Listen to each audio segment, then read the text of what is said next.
CAR Caribbean Auto Resource, located at 5270B North State Road 7 in the city of North Lauderdale. We have a program built for tax time. Our program includes $500 minimum down payment, cash or trade-in. Qualifies after 30 days on the job. $1,600 minimum income. Units up to 13-year-old. Mileage up to 150,000. Yes, everyone's approved. That's Caribbean Auto Resource. Once again located at 5270B North State Road 7 in the city of North Lauderdale. You can contact us by phone at 954-399-3787 or 954-557-9907. Don't forget about our referral program. Refer a friend and earn from $50 up to $200. Yes, it's true. I ask these questions a lot of times, so if you have been wondering, yes, we finance people who don't have a driver's license. Beacon score does not matter. One of my dealers closed a deal on the 383 Beacon. Good credit, bad credit, any credit, you're approved. Don't ask me how they do it. Just know that it's done. It's Caribbean Auto Resource. Call them today and you'll be driving in minutes. It's time to stop dreaming and start driving. Out of my dreams, get into my car. Vaccine, come for your vaccine. Know your back arching, the syringe gone in. Vaccine, I get a vaccine. Vaccine, I get a vaccine. Vaccine, come for your vaccine. Know your back arching, the syringe gone in. Vaccine. The following program contains language and scenes that some viewers might find objectionable. Discretion in viewing is advised.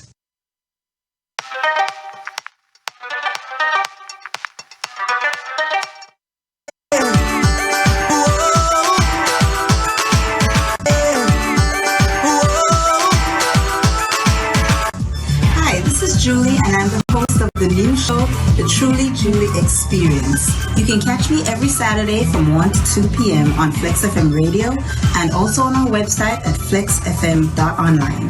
That's www.flexxfm.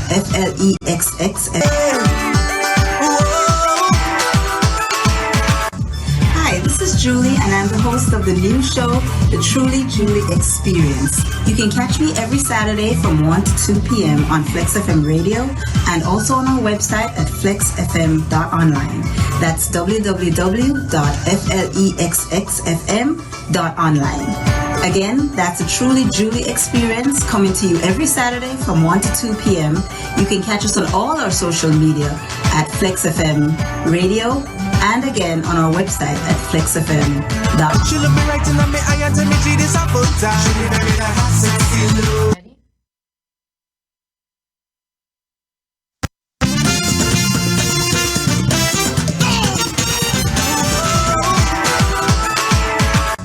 Hi, this is Julie, and I'm the host of the new show, The Truly JULI Experience. You can catch me every Saturday from 1 to 2 p.m. on Flex FM Radio and also on our website at flexfm.online.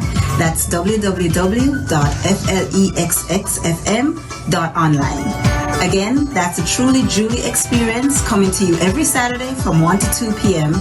You can catch us on all our social media at Flex FM Radio and again on our website at flexfm.com.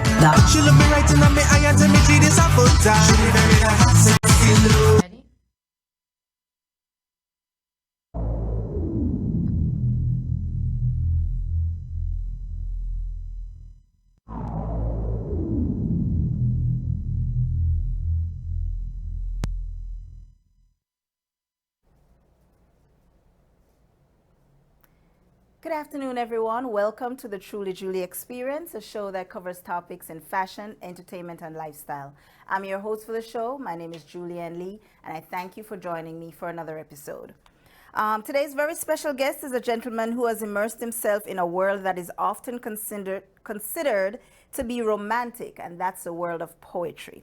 This guest is appropriate for today's show since Valentine's Day is just a couple days away. And since February is celebrated as Reggae Month, the show is going to incorporate poetry, love and romance, and reggae music. So in a little while, I will be speaking with poet and author Martin Matthews. But before we start, just a few house rules. If you have any comments or questions, you can put it in the chat of whatever you're watching. If that's Flex FM Radio on Facebook, or www.flexfm.online. They both have a chat box, so you can put your comments or questions in that chat box. In addition, you can drop me a line at trulyjuliexperience@gmail.com. And the next thing I'm going to ask you to do is like and share the show so that people will be able to, view what is going on, because you never know who will be able to get educated and entertained from watching these episodes. Now, to get to our special guest for the day, Martin is a poet, author, and talk show host who says everyone thought he would be a lawyer someday because of his gift of gab. But he's found himself using that gift of gab to do poetry instead. I'm not going to take too much time to do an intro, so without further ado, Martin, welcome to the Truly Julie Experience. How are you? Hey Julian, how you doing? I am good. I'm doing well. Welcome to the Truly Julie Experience. Happy Saturday. Happy Saturday to you too, my dear. It's actually really nice to be on the show. I had you on my show. We had a good time. We had some fun and laughs. And So, here we so, are you're, again so you're going to doing it return the all over favor now, again. right? We're going to have more fun and laughs on this Oh, show. absolutely. So, to get right into it, tell us a little bit about yourself. You grew up, what led you to start writing? Well, I'm Martin Matthews. I'm from a little place in Manlyville called Mike Town, right beside Greenville, which is probably more popular. Grew up like anybody back in that time, playing football, being outdoors in the summer, just a regular kid from a regular background. After that, I was an average student at best in high school. My brain kind of kicked in when I got to college. I think I did exceptional at college. I was the president of Michael Teachers College before I left. Ran the college for a year, migrated after, lived in New York, lived in Florida, wrote some books. Currently, I'm the director of warehouse at the company that I work for. I'm probably one of the highest ranking person of my color in the company. Um, and I write poetry. That's kind of like my passion. I figured a way, yeah, that's kind of like my jam in poetry, really. Okay, so I caught something that you just said a while ago. You said that, did average in high school, but you excelled in college. What kicked in when? I think my brain just woke up. I think I just figured out how to study, how to apply myself. I was really a shy kid in college, in high school. I was not as You shy in college. shy? And once All I figured right. that out, All right, if you say so. nobody believes me when I say that. And I don't understand why. I I really don't. wonder why. Well, you So, know what? You have to ask me something about poetry eventually, and when you do, you'll realize how I helped myself out of a situation of being shy, being a shy guy. okay. All right, got you. You're right. So who was the everyone that thought you'd become a lawyer because of your gift of gab? It's so funny you say that. It's similar to when I had G. Cole on my show, and he was similar, where everybody thought, you're going to come up to be a lawyer because you can talk. Your high school teacher thinks you're going to do it because you can talk. People at church, people at Sunday school say yes because you had an opinion. You were, unlike the other kids that just listened and did, you usually voice your opinion as Is it well. the way And, that you guys coming voiced? up in Jamaica, Is it the way that you guys voiced your opinion too? Because I know you and G Cole have it special ways of voicing your opinion. It could have been. It could have been. It could have Okay. been that. It could have been maybe we had a little charisma at the time to maybe we learned how to speak a little okay. So some people thought, because you can argue a point, you should be a lawyer. So I was kind of labeled as that. And maybe if I had stayed in Jamaica, I would have done that. But once I left, I took another path. Right. Okay. I got it. Got it. So I realized that, what I found a funny fact in your bio, I realized that many creative people, they have kind of an issue or find it a bit difficult to keep traditional jobs. No, there was like a point in your bio where I said, okay, I have to have you expand on this about your very first job after high school. Well, my first job was as I applied for a job at a ceramic tile company. I got the job and I got fired the first day. At the end of the first day, the manager called me outside, gave me my money, told me I'm fired, and like that's it for me. So what did So I was you like, what whoa, did you whoa, do? whoa, whoa, What did whoa, you wait a do? minute. This is not okay. Say again, Julian. So what did you do why he came and fired you? Well, what they said I did, you know, their argument was that I sat there and did what everybody and didn't engage the customers enough. And because of that, that's not what they were looking for. So I was fired. So I said to her, well, no, you can't fire me for that because what you told me to do was go back there and do what I saw the other people doing. And that is exactly what I did. I sat there when they sat there, and that's it. So if what you're telling me now is that what I should have done is what you're now saying that I didn't do, then we can make those my marching orders. And if tomorrow I don't do them, then you can fire me at the end of tomorrow. Okay, so I you was got back your promoted job. 2 weeks later to a supervisor, and I ended up running the place. Oh, there goes that gift of gab. Okay. All right, I got you. Well, come on now. This lady was trying to walk me out my first day. Okay, I got you. I got you. You had to defend yourself, so you had to talk your way back into a job and a promotion and all of that good stuff. So, at the age and time in Jamaica, when most young men your age were trying to get into music, their writing is trying to write songs and everything, your writing was poetry. How did you fall into that? Or why poetry as opposed to music?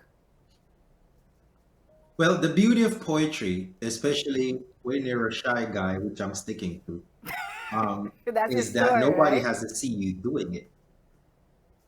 So poetry kind of became my voice. So if there was a girl that I liked or whatever that I was too shy to go up and talk to, I'd write her a poem. Even whether or not I gave it to her, I'd write her a poem. So when we get to my book, I'm gonna say things like even the back of the book says I have an ability to put emotion into words. Okay. So I can write a poem for you, and you're gonna feel love, you're gonna feel hate, you're gonna feel tension, you're gonna feel stress, you're gonna feel anxiety. That I realized pretty early on was something I was capable of, is putting emotions on paper in such a way that it captures people reading it. Okay. So once I got, I mind you now, Julie, we really we have to make the best of opportunities that we're given. True. So I'm not, maybe if the opportunity presented itself for me to go into a record, yes, I would definitely record.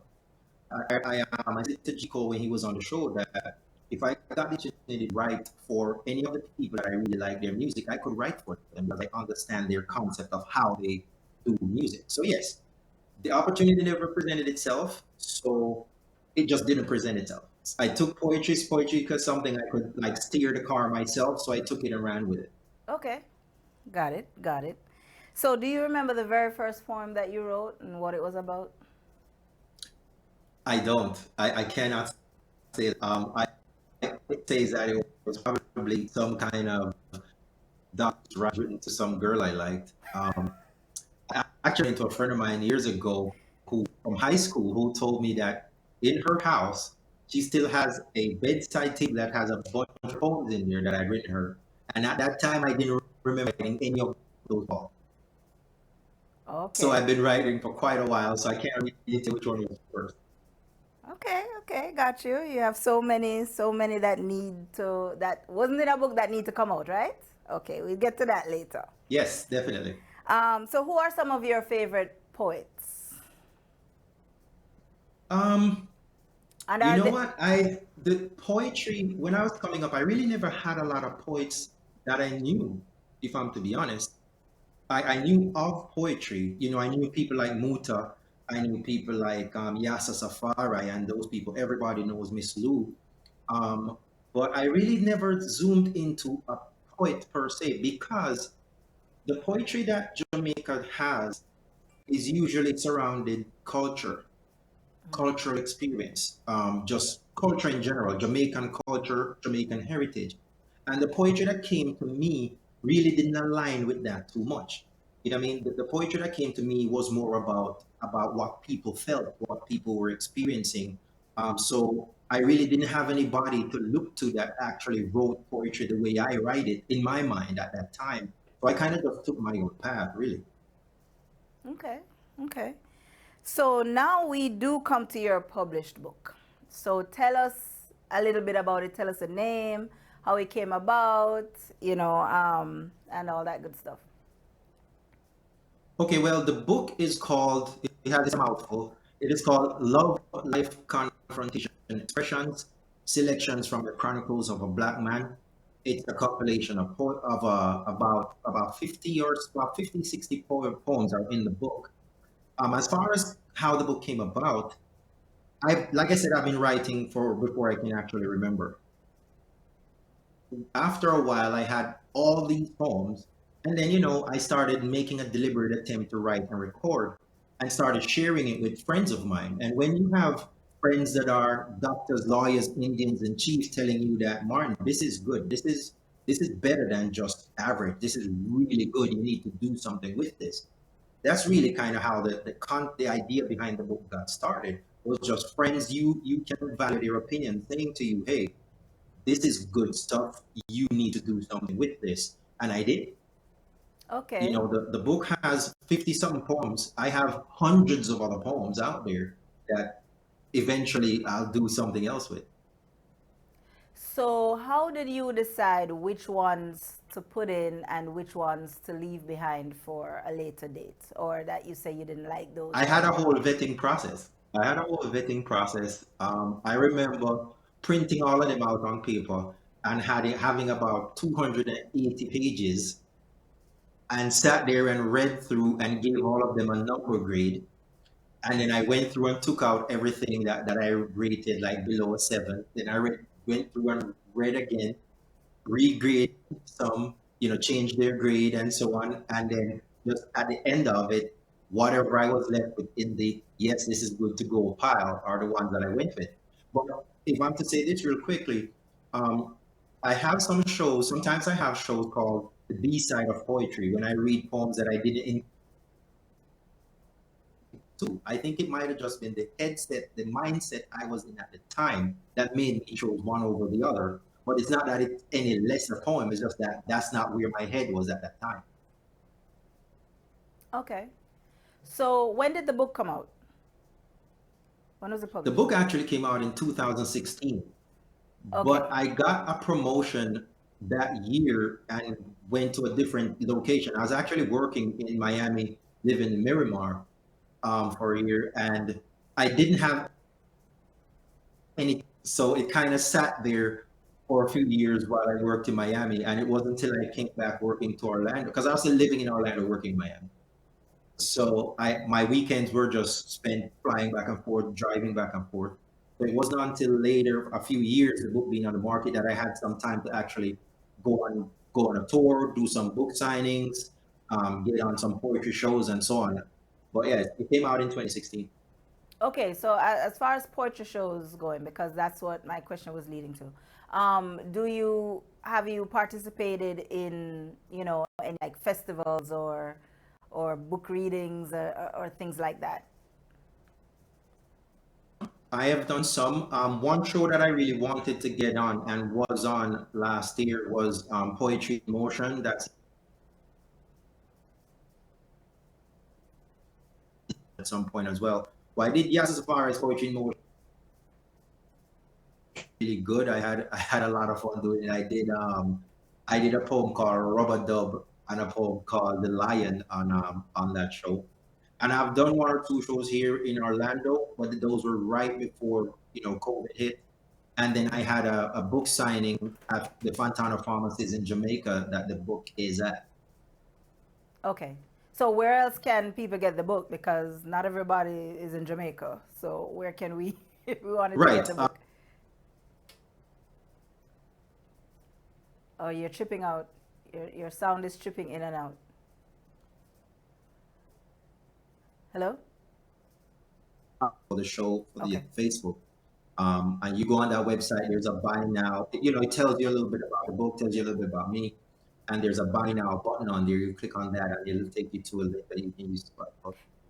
Can you say the website again, because we lost you when you were saying the where we can go get your book. Okay, it's martinmbooks.com, because I'm Martin Matthew. Martin.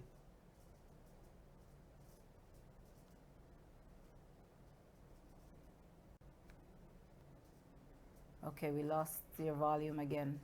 Julie, you there? Yeah, we lost your volume again. Okay, Okay. so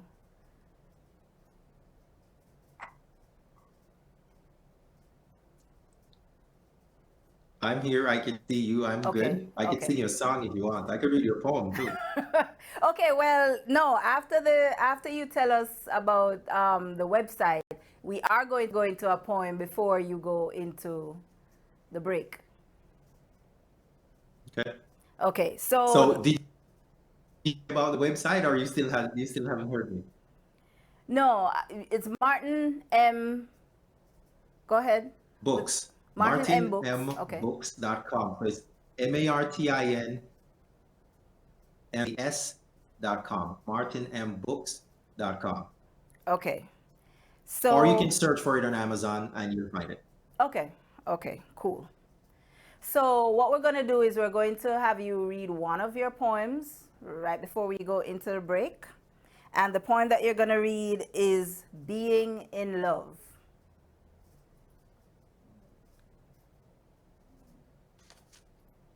Ready? Ready? All right. So the poem I'm going to read for you is called Being in Love. I wrote this back in 2014. And here goes. Being in love. It's not a destination, it's a journey. It's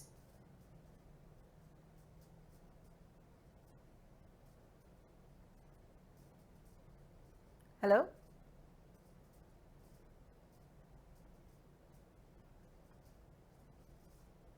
Hello? Martin, can you hear us?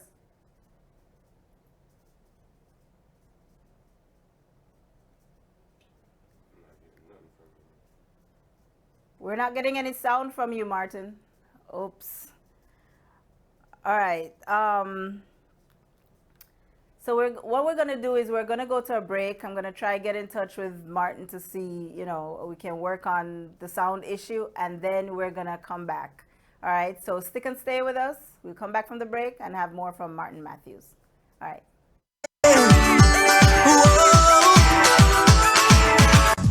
Hi, this is Julie, and I'm the host of the new show, The Truly Julie Experience. You can catch me every Saturday from 1 to 2 p.m. on Flex FM Radio and also on our website at flexfm.online. That's www.flexxfm.online. Again, that's the Truly Julie Experience coming to you every Saturday from 1 to 2 p.m. You can catch us on all our social media at Flex FM Radio and again on our website at flexfm.com. She look me right in my eye and tell me she this a full time. She very that hot, sexy look. Ready?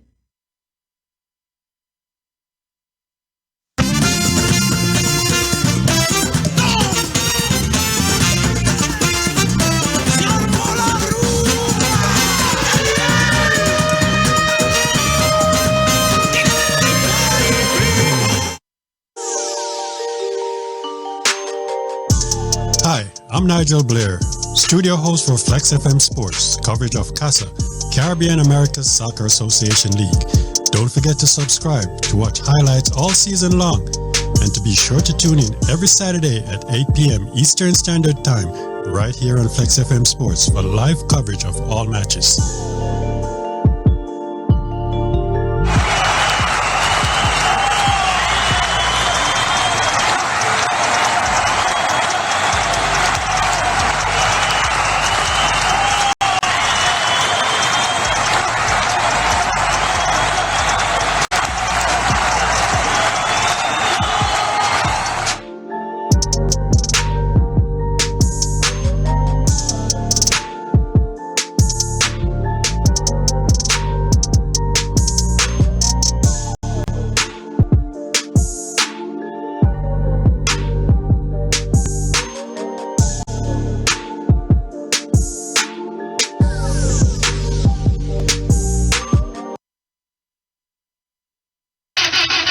CAR Caribbean Auto Resource, located at 5270B North State Road 7 in the city of North Lauderdale. We have a program built for tax time. Our program includes $500 minimum down payment, cash or trade-in. Qualifies after 30 days on the job. $1,600 minimum income. Units up to 13-year-old. Mileage up to 150,000. Yes, everyone's approved. That's Caribbean Auto Resource. Once again located at 5270B North State Road 7 in the city of North Lauderdale. You can contact us by phone at 954-399-3787 or 954-557-9907. Don't forget about our referral program. Refer a friend and earn from $50 up to $200. Yes, it's true. I ask these questions a lot of times, so if you have been wondering, yes, we finance people who don't have a driver's license. Beacon score does not matter. One of my dealer closed a deal on the 383 Beacon. Good credit, bad credit, any credit, you're approved.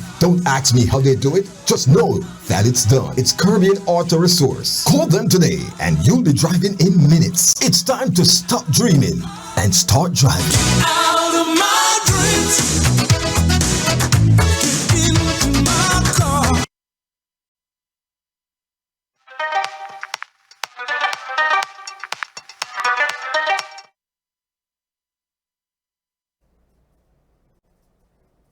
Hi, everybody. Welcome back to the second segment of the Truly Julie Experience.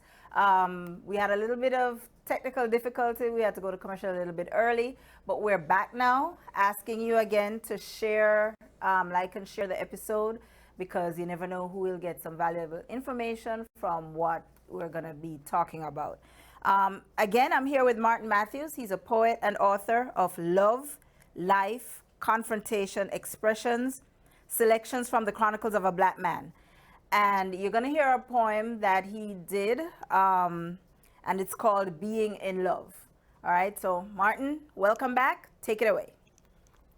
Yes, ma'am. Yeah, during the technical difficulty, I read a beautiful rendition of this poem, by the way. So I'll try to duplicate it for you right now.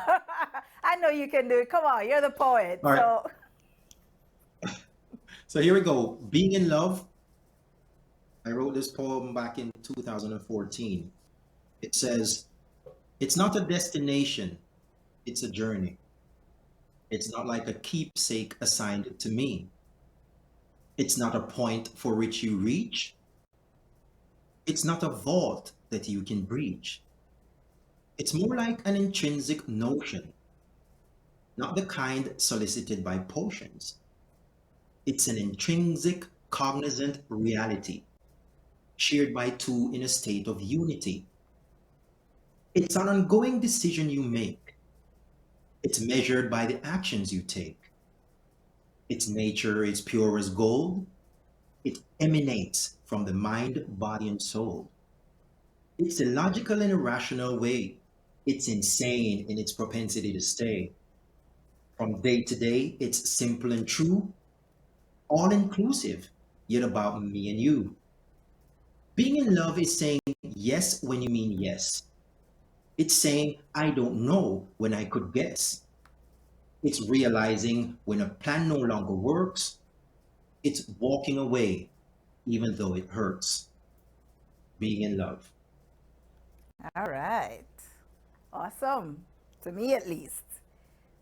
So what was the inspiration behind that one? Well, I often talk about in my poetry what love is to people, what love means to people, and what is loving someone versus being in love with someone. And I kind of wrote this poem to see if I could capture just what being in love represents. You know, the lines that I lose in there, you sort of like being in love is saying yes when you mean yes. It's saying no when you could guess.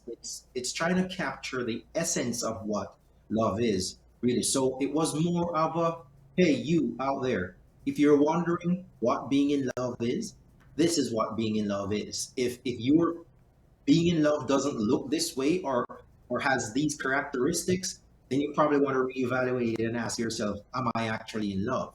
You know, even the last two lines says it's realizing when a plan no longer work, it's walking away even though it hurts. And I think that part of being in love or that part of love, a lot of people really don't get. It doesn't have to be yes all the time. You have to actually be mature enough to realize that if it's a point where it's time to walk away, it's time to walk away. And that doesn't mean that love is not there. It's mean it's a mature kind of love. It means you do what you know you need to do in order for, life to go on without, too much unnecessary pain, right? That's the way Yes, I took definitely. it. It's That's the like way the I show took it. you. It's like the show you tuned in on called Gray Areas. We don't want no gray areas. You know what I mean? We want to keep it. We want to keep it black or white. You know what I mean? If it's love, we want to keep it nice and pure and true the way it's supposed to be kept. And then if it's not, then we leave it and move on.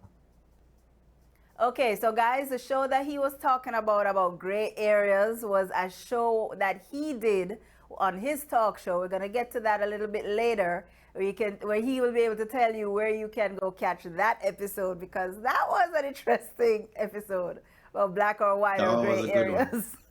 So, all right. So to take it to music now, compared to music, right?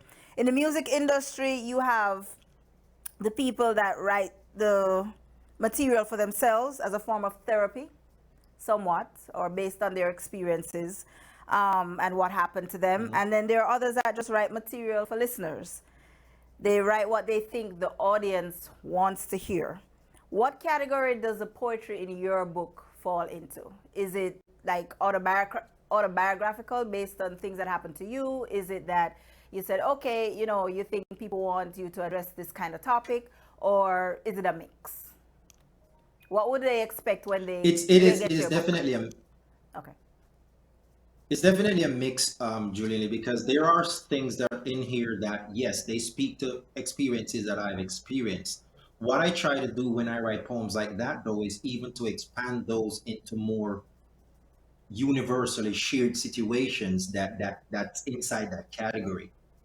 You know what I mean? So if I'm talking about me feeling hurt or me feeling pain or me feeling love or whatever, I at some point in the poetry, I'm gonna broaden it to where anybody that reads it can actually identify, because they're universally shared norms that we have as people, and we experience them in similar ways no matter where you are. Love is one of those things. Anything that your emotion is tied to are those things. So a lot of the poems too are just you writing about observation. You know what I mean? You just writing about things you've seen or heard or know about, or a moment that you see that captures something. Have you ever you can see somebody in a park sitting down with a significant other, and just the way they're interacting with each other, you can tell the nature of their relationship at that time. You know what I mean? Just the way they're interacting, you can sit there and tell if they're having a bad day, if they're having issues, if they're just so deeply in love they're tripping over it. And you can capture that with words just by observing it. And some of the poems were written with that kind of inspiration behind it. Okay. All right. That's deep. So, in addition to Valentine's Day being celebrated in February, this month is also being celebrated as Reggae Month. Now, a couple questions I have for you. First, how has reggae impacted your life? Well, reggae has impacted every aspect of my life because I grew up in the church.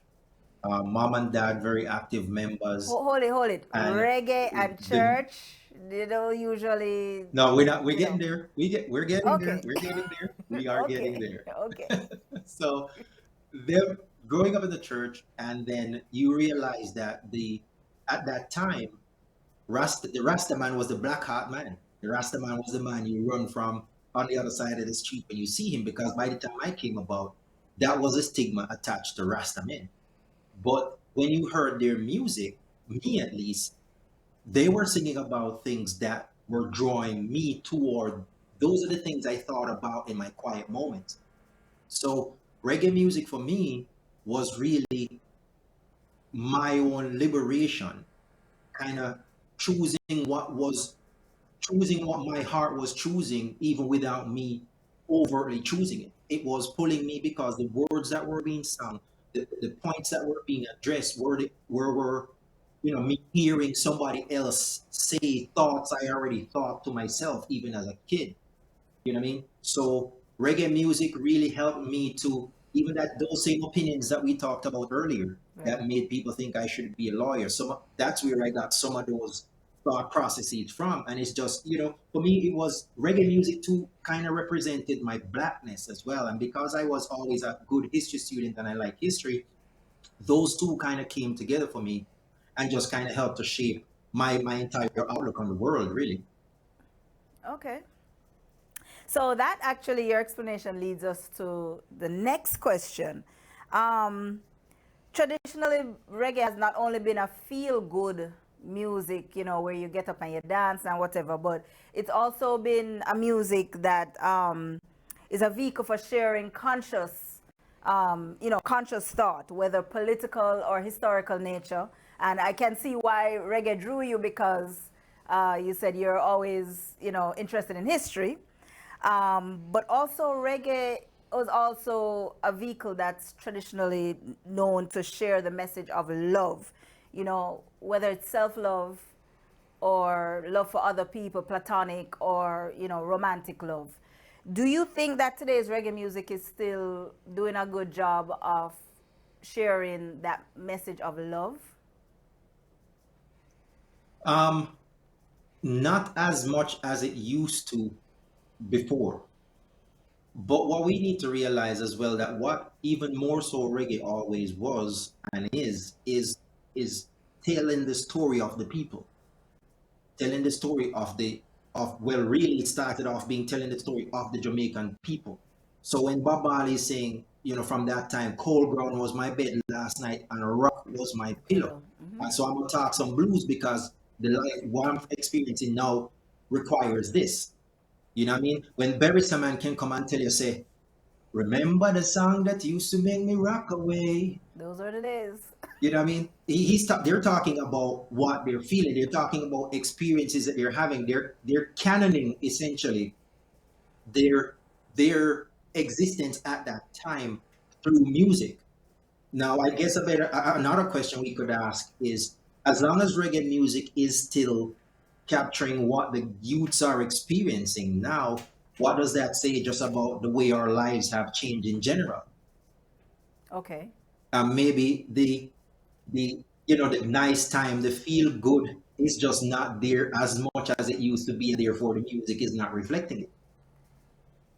Okay, so if you said that reggae was used to or is used to tell a story of what people are going through. Do you think it should be used to give messages on as influence on, okay, this is not only what you're going through now, but this is how you should be living? That whole message of to love one another. I mean, we don't need to be killing and doing all of that kind of stuff, right? Yeah, I think everybody in music needs to realize, and everybody that's an influence on any level really needs to realize that there's some amount of social responsibility tied to being in a position where your voice is heard, a position where people respond to the things you say. Everybody needs to realize that there's some amount of social responsibility attached to that. So you have to think, if I'm an artist and this is what I'm singing, how is this interpreted by the youths in my community? How is this being interpreted by anybody that hears this music? So even though I am talking about my existence, even though I'm talking about my reality as it is now, I still have to be responsible with what I say and how I say it because I influence people. Jamaica life has always been influenced by, you know what I mean? When an artist say clocks are weird, you couldn't find a clocks to buy because of one of the clocks themselves. By authority. You pitting no one go to school unless them have a clocks because a clocks are beat right now. So when you know that you're influencing people on that level, you have to be responsible with what you say, or you yourself might read the negative repercussions of you approaching things a particular way. Right. So it's not all shouldn't be all about the money. Um, so Definitely now, not. okay. So now we've come to the section that I call dream event scenarios, right? I'm going to pose a Mm-hmm. couple scenarios to you, and you're going to answer based on the scenario that I give you, right? Keep the following things in mind. Okay. Number one, whoever you ask to participate with you is going to say yes, no problem. They're not going to give you any problems. They're just going to say, yeah, when, right? The second thing is Okay. money and payment is no issue. What you want to do for the job and what they want to do for the job, everybody will get what they want and everybody will be happy, right? And Okay. the third thing is location is not an issue. So anywhere in the world you envision, okay, you will get there in style, right? All right. Sounds good. The first question. If you were approached to write a poem commemorating a famous person, who would the subject of that poem be?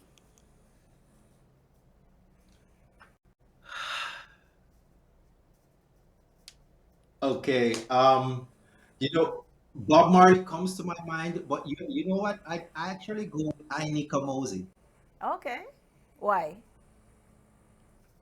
I'd go with Inika Mosey because the first thing, I don't think I know as much as I should, but somehow Inika Mosey has had more remakes of his songs by every artist.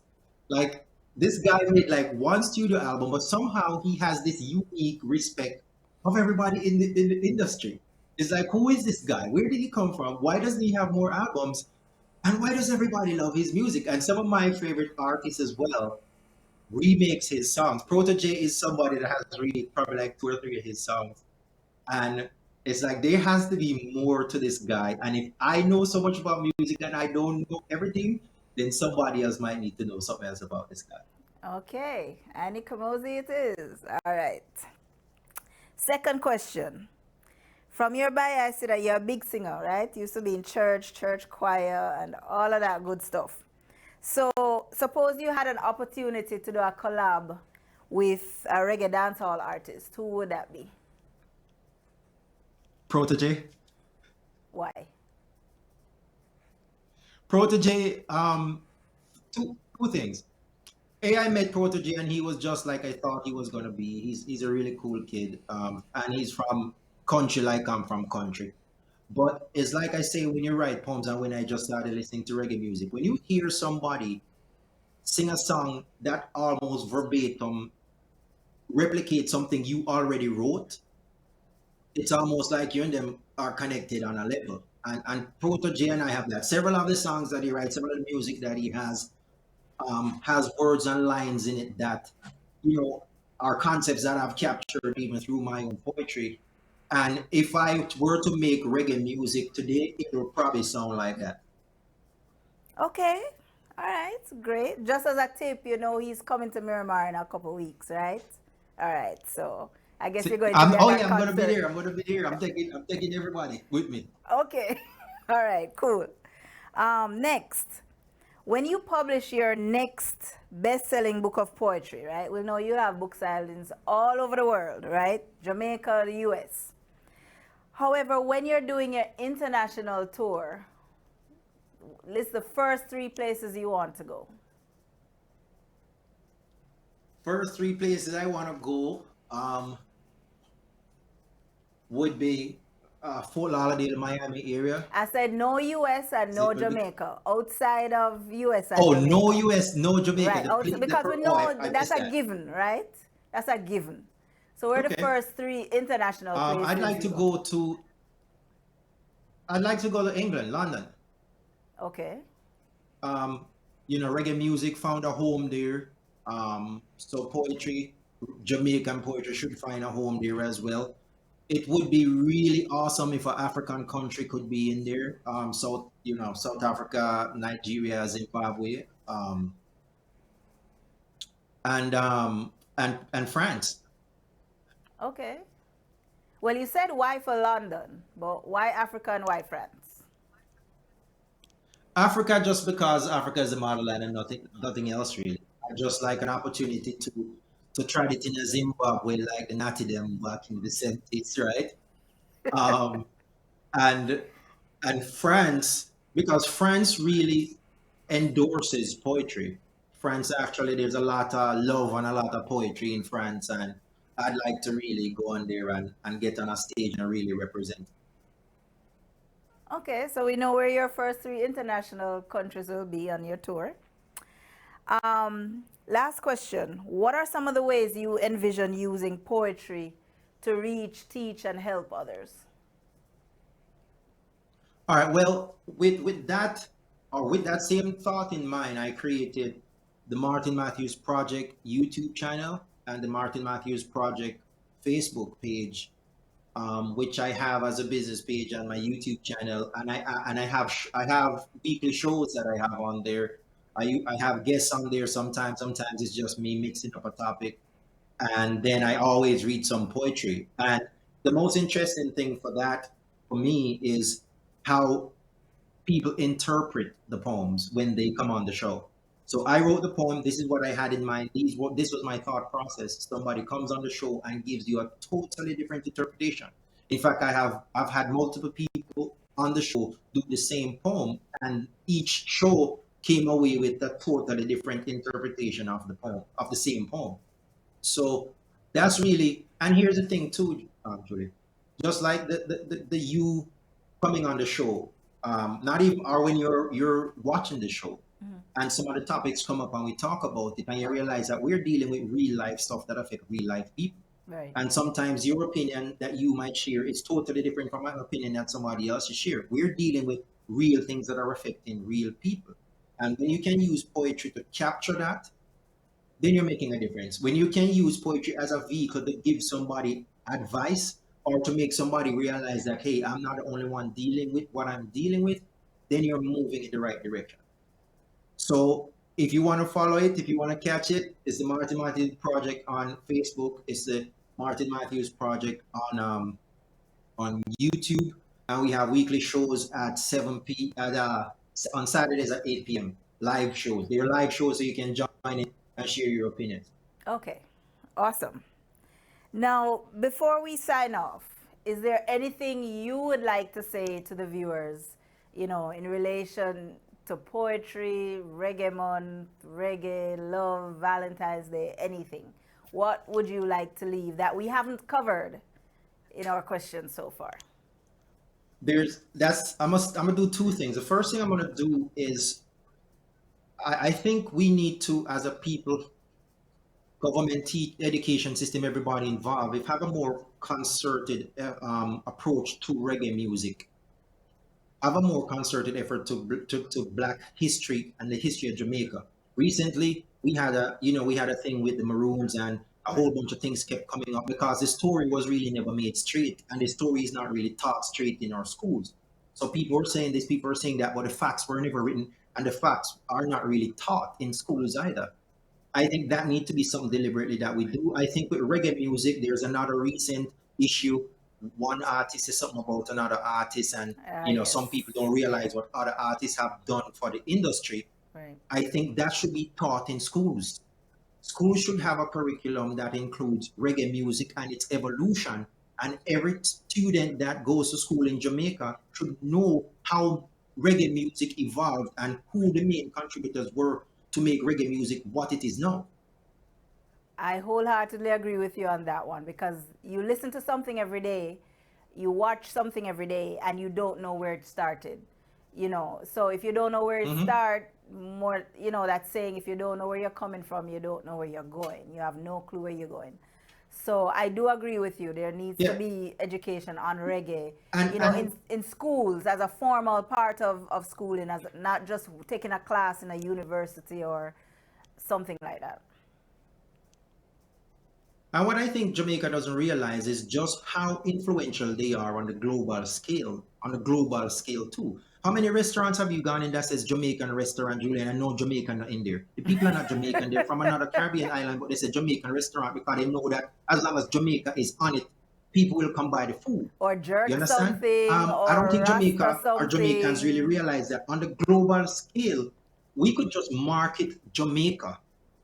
Like the government could, yes, I know tourism is there, but you could use your Jamaican people to market Jamaica on a global scale.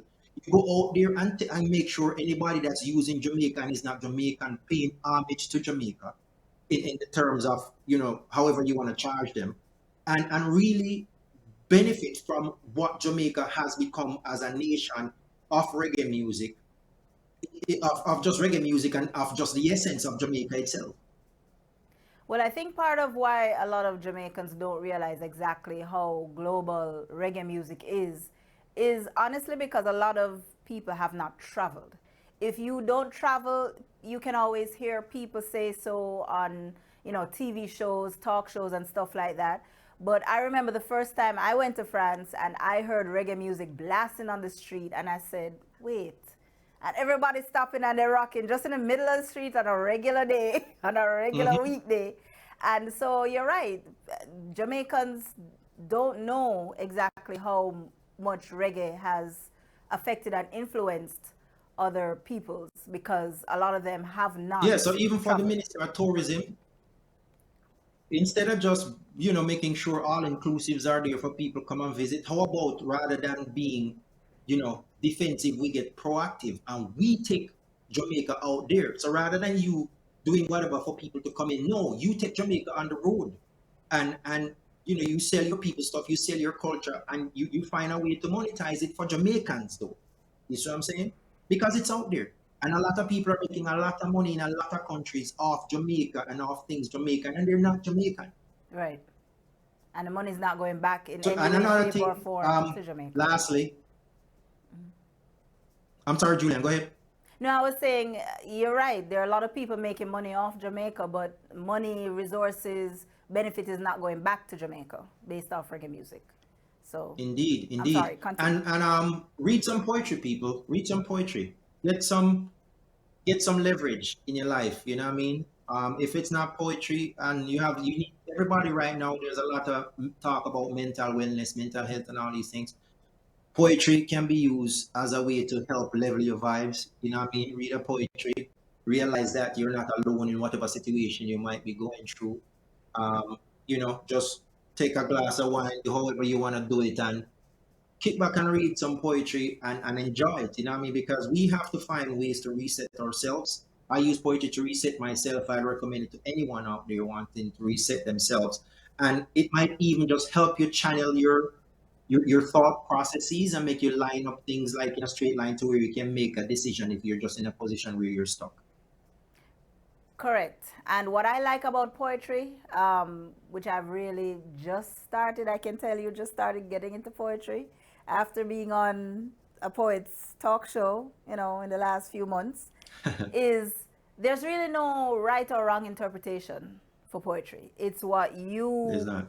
it's what you feel and how you interpret it. So nobody can come up to you and say, no, that's not what, even if the author himself say that's not what he intended, he can't say that's not what it is because it's based on your interpretation, right? So Indeed.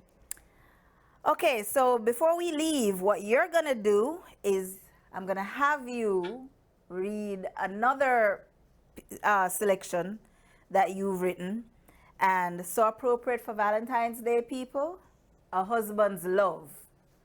All right, so we're gonna get into that, and then we're gonna come back and formally, in the show.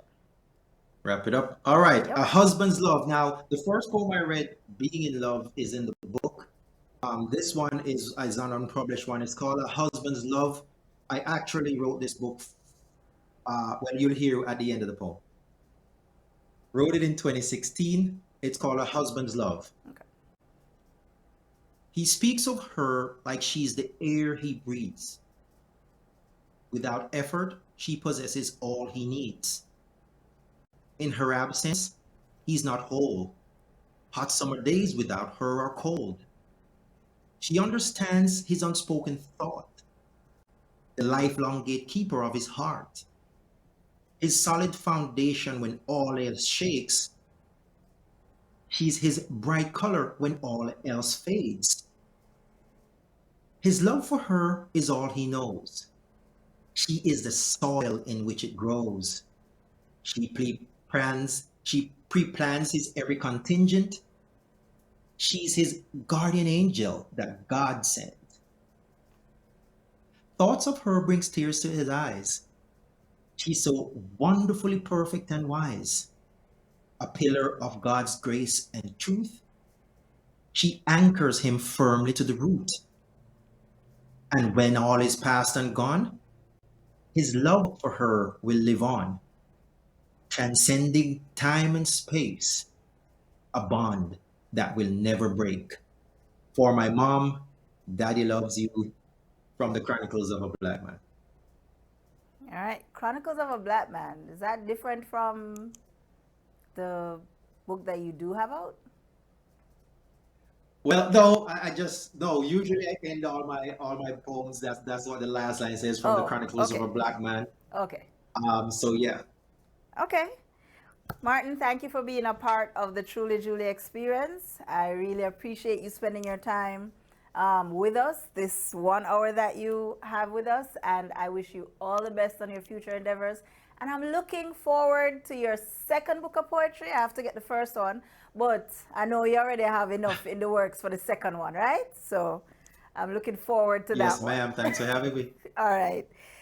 Okay, folks, that's all the time that we have for today. Again, I want to thank our guest. Thanks for watching, you all out there, and thanks for being a part of the Truly Julie experience. Stick and stay with us for the next show that we have coming up. That's the Caribbean Blend with Lisa L. It goes from 2 to 5. And until next time, I want you to enjoy the rest of your day. Have an awesome weekend.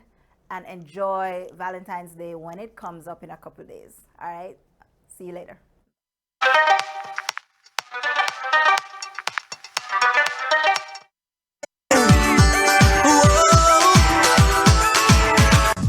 Hi, this is Julie, and I'm the host of the new show, The Truly Julie Experience. You can catch me every Saturday from 1 to 2 p.m. on Flex FM Radio and also on our website at flexfm.online. That's www.flexxfm.online. Again, that's the Truly Julie Experience coming to you every Saturday from 1 to 2 p.m. You can catch us on all our social media at Flex FM Radio and again on our website at flexfm.com. She look me right in my eye and tell me, this a full time. She be very hot, sexy look.